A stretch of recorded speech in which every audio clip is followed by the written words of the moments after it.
شب برات میں قبرستان جانا بہت زیادہ اگر ثابت ہے نا تو صرف اتنا کہ نبی علیہ السلام ایک دفعہ 15 شعبان کی رات کو چلے گئے تھے، اکیلے گئے تھے، صحابہ کو لے کے نہیں گئے تھے، وہاں جا کے چراغاں نہیں کیا تھا، لائٹنگ نہیں کی تھی، پھول نہیں چڑھائے تھے، عطر نہیں تھے، اور کوئی اس میں نظم نہیں تھا، اور آپ نے کسی صحابہ کو کہا بھی نہیں بھی جایا کرو ہر 15 شعبان کو۔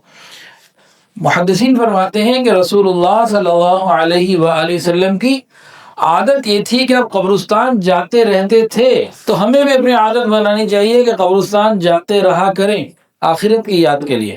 آج بہت لوگ پریشان ہیں، میسیجز آتے ہیں، حضرت نوجوان بچے ہیں بات نہیں مانتے، کیا کریں؟ تو اس میں دو کام تربیت اولاد کے حوالے سے بہت اہم ہیں۔ ایک، بچوں کو قبرستان لے جانا، لڑکوں کو قبرستان لے جانا، بار بار جنازے میں لے جانا۔ لوگ ڈرتے ہیں کہ چھوٹے بچوں کو جنازے میں نہیں لے جانا، بھئی لے کے جانا ہے، اس سے کیا ہوگا؟